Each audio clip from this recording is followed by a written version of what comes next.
What's going on, guys? Rubicon Games here with more Armored Core 6. Last episode, when we left off, we just carried on making our way through chapter 3 and got introduced to a very difficult enemy that we obviously saw last playthrough, but sort of gave us a hint of what the end of chapter boss is going to be, which is a very fun fight. But yeah, we mainly just carried on playing through the missions, and I think we did an arena opponent as well. But this episode, we're just going to carry on playing through chapter 3, seeing if the New Game Plus has any new changes in store for us, which would be pretty cool, and maybe unlock some more arena opponents and hopefully some new parts as well. It'd be quite cool to get some new parts at the end of the chapter. But yeah, next mission we're going to be doing is defend the old spaceport, which is a very tough fight, and yeah, some potentially very important story points as well for our character and their sort of backgrounds. But yeah, we'll see. Last time I played the mission, I did miss out on quite a lot of the dialogue because I was focusing on the fight, so hopefully I'll be able to pick up on a little bit more of it this time. In terms of our build, we're going to be using our needle launchers and orbit exceed build, just because it is quite fun and it should be quite good against the target we'll be facing.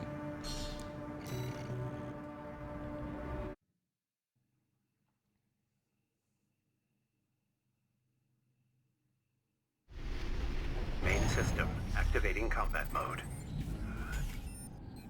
Commence mission. Wait, something's not right, 621. The battle's over already. I did like the way this mission sort of subverted your expectations. You were expecting to face a lot of smaller forces, but that's not what happens at all. Quite common in some of the older Armored Core games where you'd expect one thing and get something totally different.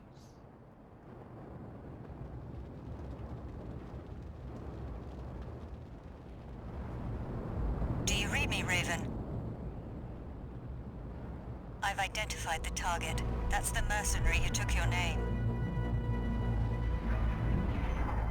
So this is the guy that we stole our call sign from, and that was their operator talking. Let's see how far they can fly. On borrowed wings. And that's one of the lines from the reveal trailer.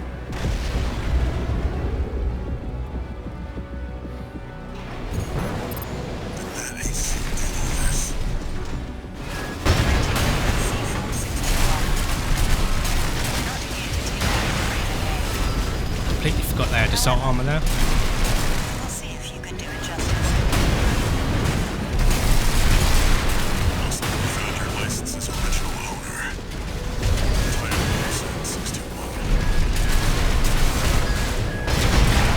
Raven is a symbol of resolve. The will to choose what one fights for. Just focus on the fight, 61.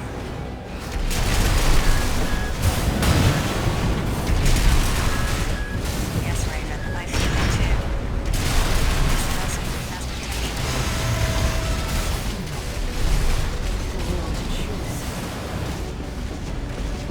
So it seems like they're just trying to test us, really, and alluding to the fact that we have a choice in what we do.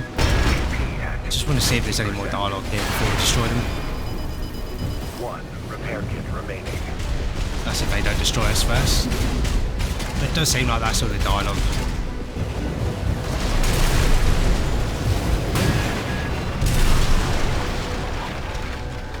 I am liking these needle launchers. All right. We'll watch this one.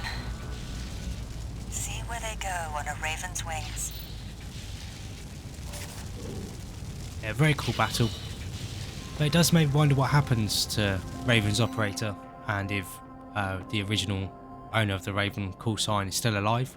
Because I don't remember them turning up in the story at all later on in our first playthrough. So I don't know if they're going to be turning up in this playthrough at all or in our next playthrough. Because I have a feeling that they are actually quite important to the story. Because it seemed like they know a little bit about us. And like I said, it's like they're testing us and alluding to the fact that we have a choice to make. So yeah, it might just be an interesting sort of character fight, but I am hoping that they come up again in either this playthrough or next playthrough and have some sort of input in the story, because that'd be quite cool and potentially alludes to things that were happening on Rubicon before we got there. But we'll see. You never know. It might just be a cool fight. No new messages. I've looked into the other Raven, the independent mercenary who attacked you. It turns out that Raven isn't an individual call sign, it's a title. Passed down generations of mercenaries who champion the free will Raven stands for. They choose what to fight for, and take to the skies in flight. If that's what being a Raven means, then that's the name I want to keep calling you. Raven. It might also just be us earning our title, and a massive sort of shout out to the earlier Armored Core games where the pilots were called Ravens. And I think we've much more earned the title of Raven in this game than we did by just having to complete the tutorials in the previous games, which tended to be, they just threw you in at the deep end. They weren't really tutorials, but in comparison to some of the missions in the game, the tutorials were very much easy. I remember in Armored Core 2, the tutorial was very, very easy, and then there was a mission, I think it was one of the first missions you could select, where you went against these like ball drone enemies with machine guns. Took a lot of damage to take down, but also completely melted your health, so that was quite a shock to the system. But moving on, next mission we're going to be doing is historic data recovery, and this is quite a cool mission, a little bit of change of pace, a little bit of calm before the storm. And our AC we're going to be using is our back to basics build. I think we used this last time we did this mission, but we're using it purely for the fact that it's fast and we can get it done quite quickly, because all we're doing is going around and collecting some logs, which give some sort of background information, and we might be able to glean some more information from them, considering we know one of the endings of the game. So we'll have to make sure to have a good read through all of them to see if there's anything new we can sort of discover from it. I'll send the marker data.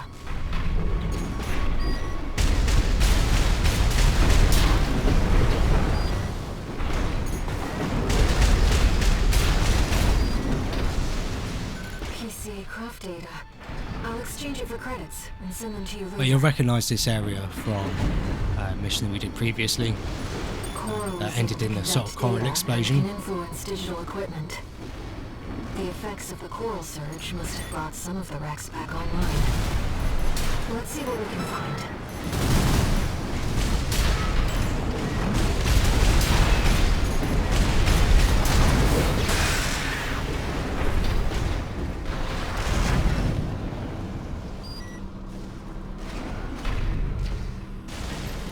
This data seems valuable too. I'm so glad this is turning into a profitable mission. An older generation of AC.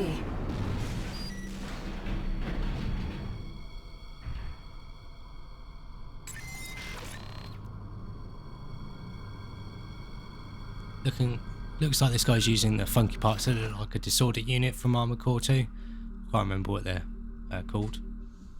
But yeah, let's have a read of this.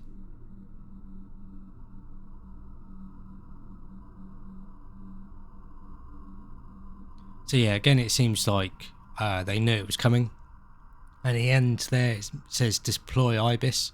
I do find it ironic that the fires that destroyed the system before were known as the fires of IBIS, but we know what IBIS is now after facing one of them in the story.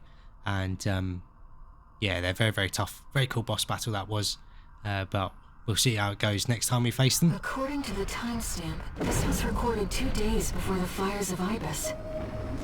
This seems to be about the warning signs of the calamity, right before it struck.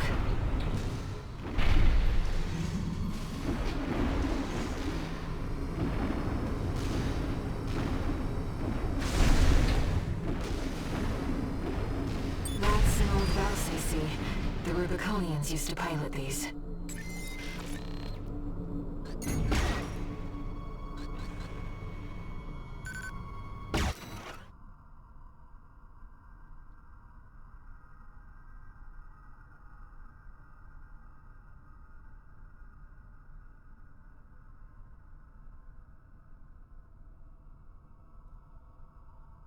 So this is the father of the Liberation Front, and they say, how long has it been since I first saw her voice?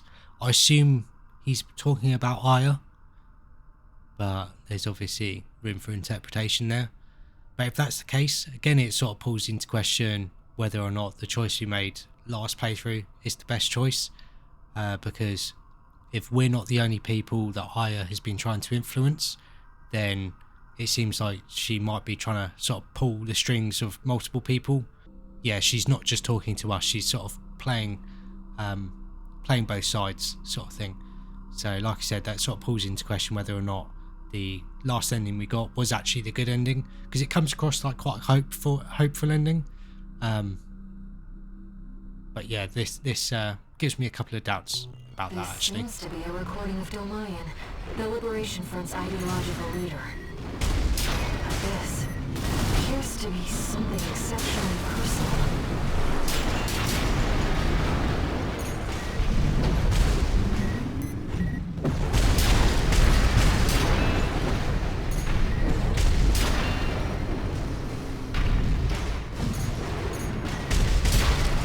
I don't think there's any AC Rex that we can sell here.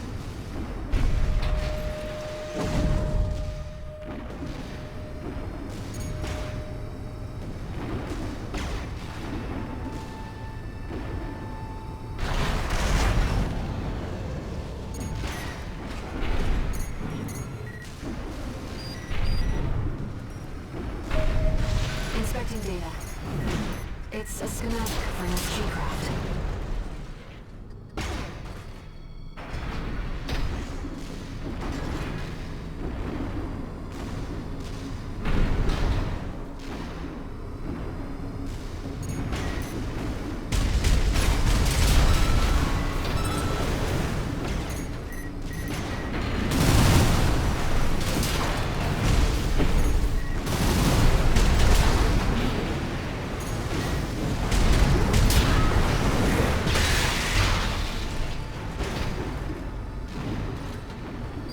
Another old research institute, I see.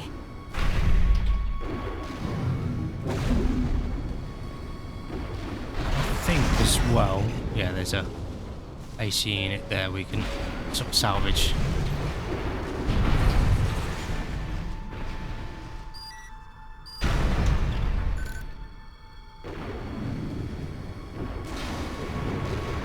It's a nice payout, that one.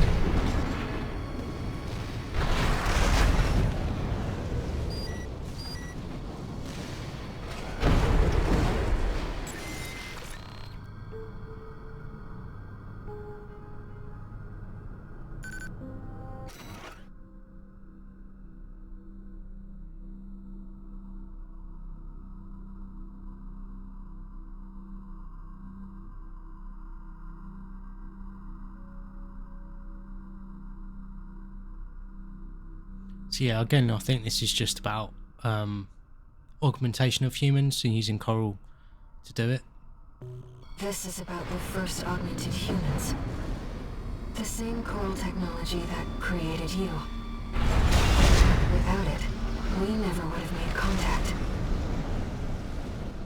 I'm not picking up any more data stores. If this outing has made you think about Rubicon's past or the nature of coral, then it was all worth it.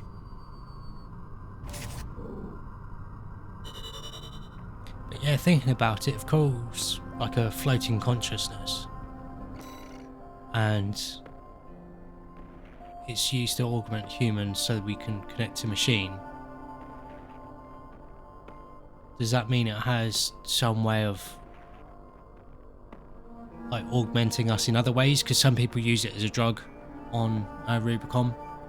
So yeah, it'd be interesting considering all mind entries for the arena opponents that we've unlocked recently have been about the harmony between man and machine for non-augmented humans. So does coral play a role in that, or perhaps putting the consciousness that's floating around in the coral like Aya into machines? That'd be pretty cool. because then we might learn if Cole does actually have any sort of motivation behind it. Yeah, we'll see. In typical FromSoftware fashion, you know, you're left with more questions than answers in a lot of ways. But I'm sure slowly, together as a community, we'll piece it all together and understand what the story is. Sell the deal, Handler Walter. Michigan. I gave them the heavy warship fleet. In exchange, they also offered some top Vesper. Better than nothing. Yeah, you're mad. Michigan, don't underestimate. So this is just talking about the team up that we're going to be doing. But it's clear that no one trusts each other.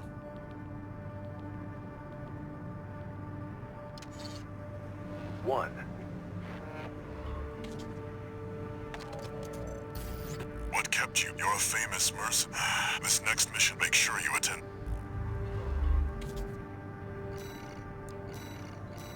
So the next mission we're going to be doing is destroying the ice worm, and I think we've got enough time in this episode to do it, hopefully.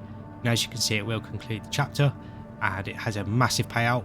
I also want to do this as soon as possible to see if we unlock any new parts for it, like we did at the end of chapter 2, where we got Syndicala's parts. But something really important is you need to take the stun needle launcher for this mission. You do get some unique dialogue if you don't take it, but we're gonna make sure to bring it just because you do need it for the mission. I think we're going to take our reverse jointed legs AC with the Moonlight Blade and pistol, just because the reverse joints should allow us to jump over the ice worm, but it has got a lot of attacks that we need to be careful of, and we need to be careful of our energy management. It's not every day. If I have time, I'll show off the unique dialogue that you get to see if you don't take the stun needle launcher. Main system activating combat mode. Commence mission. Michigan, take command. Commencing operation with combined AC force as per the Balaam Archibus agreement. This mission could literally be out of a film. It's really cinematic. Act like a professional outfit and you might live. What does that creep think he is? I ain't here because I... Primary shield disabled. Shield loss confirmed. Initializing ORC firing sequence. Oops. Connecting EML modules. Opening energy turbines. Output at 80%. Sighting correction A-OK. 90, 95.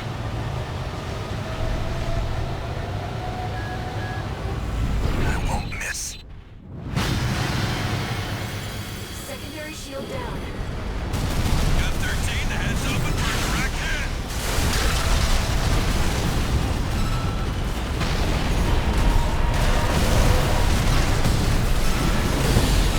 Freak actually did it.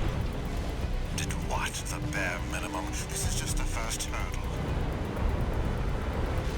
The target's deployed drones, tourist. I'll handle them.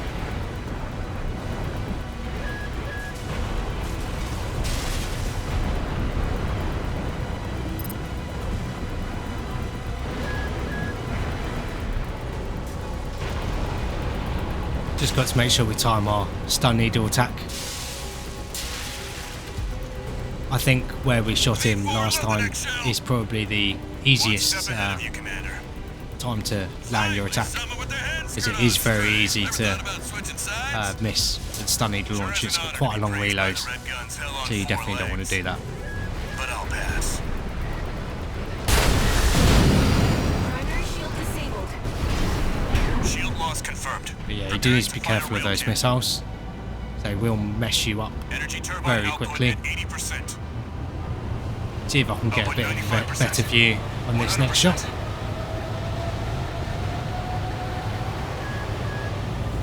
Watch out for friendly fire.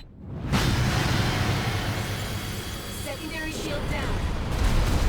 It's all yours now, buddy.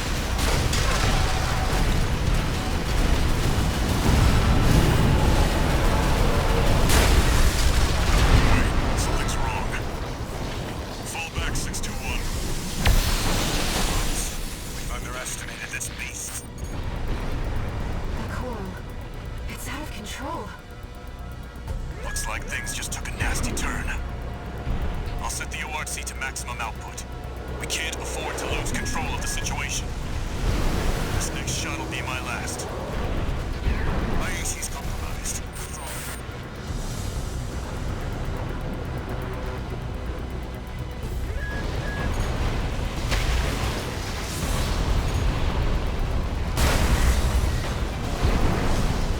Missed the head of it there.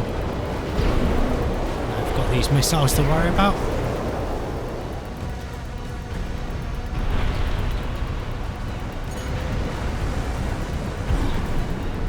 Okay, he'll shoot up after this and we'll be able to get another shot off on him.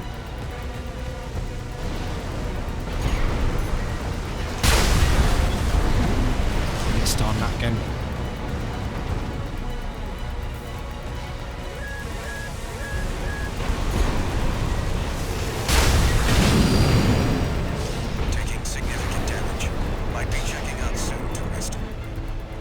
Got hit by the lightning, We're not through yet. His primary shield is getting stronger. but we did land one attack.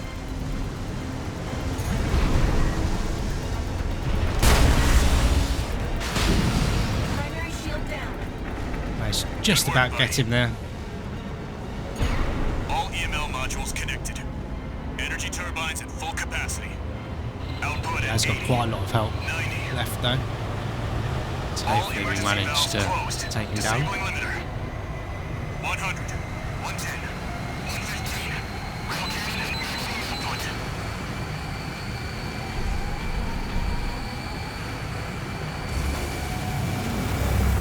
All or nothing.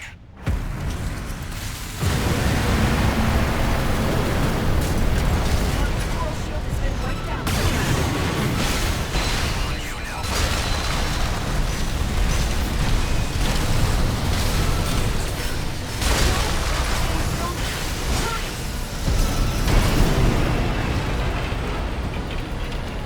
Just about managed to take him down there. Because you can fail Over. if you don't do enough damage. Awesome corridor explosion. Me. The freelancer really did it.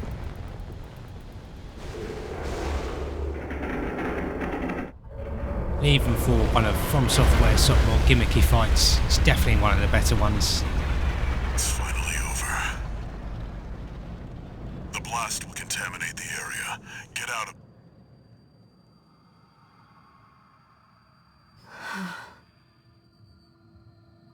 Coral voices.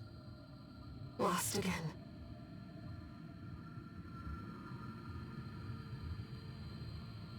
Raven. There's something I have to tell you. The Coral. It's my family. My brothers and sisters. I am but a single wave. Born from the Coral Tide. A Rubiconian without a body. No one even knew I was there for such a long time. Raven, you're the only one who...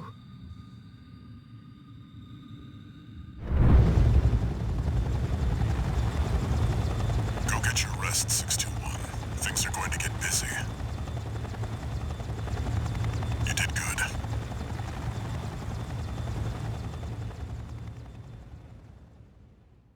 It is interesting that we're the only ones that can hear Aya.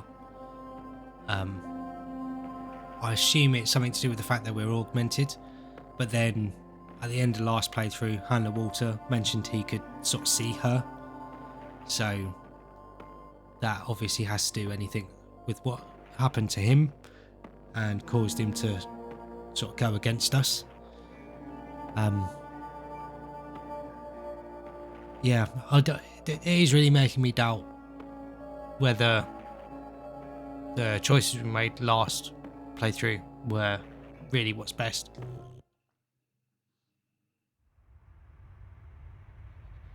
The temporary alliance between the Arquebus and Balaam groups turned the tide of war. devastating the Planetary Closure Administration forces and exiling them from Rubicon. Though it was the Iceworm mission led by Balaam that dealt the decisive blow, Arquebus, through their own engagements with the PCA, augmented their strength with seized weaponry.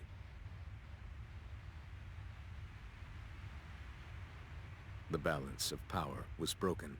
The scales tipped in Arquebus's favor, and the Rubicon Liberation Front's hopes of fighting an exhausted foe were dashed. With the loss of their common enemy, the rival factions' war for the Coral abruptly reignited. And their bitter conflict burned with renewed intensity. So you can see it was definitely a temporary truce, and Arquebus seemed to have come out on top, which goes to show why they were such a threat at the end of the last playthrough.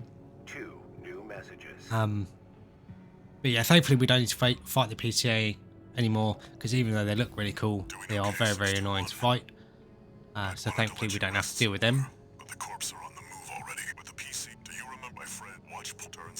But yeah, it seems like Arquebus definitely got a stranglehold on Rubicon after this. Raven, that friend, the comms database has no record of the... This isn't about just... He's after something more, here on... So again, alludes to the fact that Hannah Walter isn't letting on to everything that he knows. Raven, we have added new samples. You may now test updates to mine. We look forward to your... So it looks like we've got some more arena opponents. And we got some new parts as well, so we'll have a quick look at that. So yeah, here's the electrical weapon that I was waiting out for. So you can see it doesn't do the most amount of damage, but it's got a couple of electrical ticks after you hit them. Direct hit adjustment's pretty high as well. Recoil is pretty good.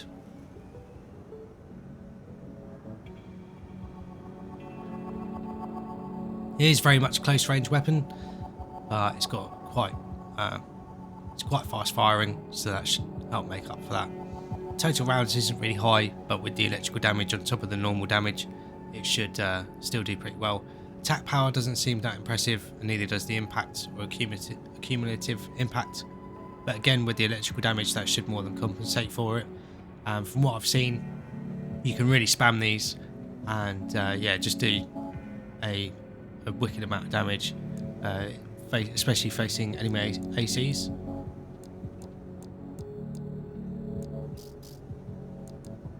And then we got what looks like a triple-barreled laser cannon. Reminds me a little bit of the sort of Angel Wings laser cannons that Noblesse Oblige used in Armored Core 4 and Armored Core 4 Answer. And you can see they've got a very powerful charge shot there, even if it does take a long time to get it charged up.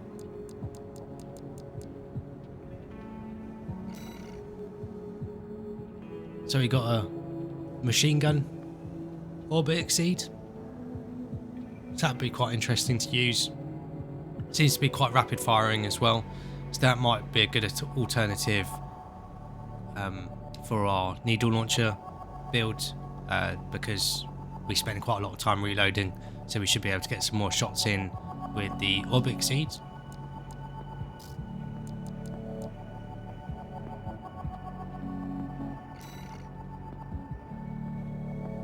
Another pulse shield here, and looks like this one could be held out for a very, very long time, very much like a tower shield.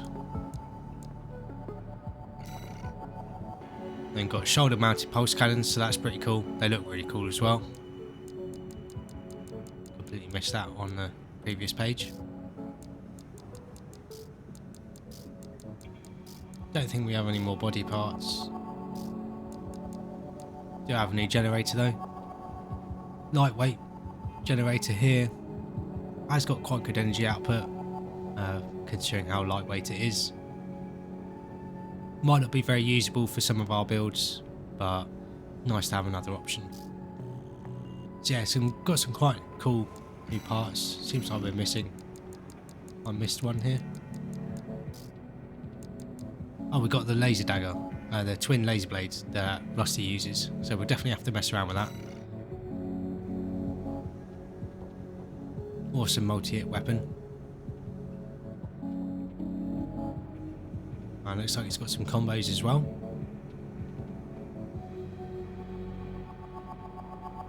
Yeah, wicked looking charge attack. But yeah, when we fought Rusty before, we did manage to kick him out of the laser blade attack when he used it against us. So you're not immune to being stunned during this attack, but it still looks bloody cool. So we'll definitely mess around with that at some point. And looks like I'm still missing stuff. What was that? Oh, there's another stun gun. And that seems to be everything new from the shop. But yeah, I'm going to wrap this episode up here. Next episode, we'll mess around with some of the equipment that we've earned in the shop and take down some of these arena opponents that we've just unlocked as well, and see if we can get any more information from their character cards as to what Allmind is up to. And then we'll just carry on. Now we've moved into chapter 4 with these exploration missions, get them out of the way as soon as possible, because they are quite long. They're very fun, and it's a nice change of pace after the last chapter being very action packed. But yeah, we'll try and get those out of the way and then carry on towards our next ending that we have to achieve. But I hope you guys have enjoyed this episode and have enjoyed the series so far. It's a very fun mission, that one with the Iceworm boss. Like I said, it's very cinematic, could be part of a film really. Yeah, and for more of a gimmick fight with the fact that you have to use the stun needle launcher, it's one of FromSoftware's better ones. But I haven't forgotten about the unique dialogue if you don't take the stun needle launcher, so I'll make sure to include that at the start of next episode. So make sure you subscribe to that. And yeah, thank you for watching, and I'll catch you guys in the next episode.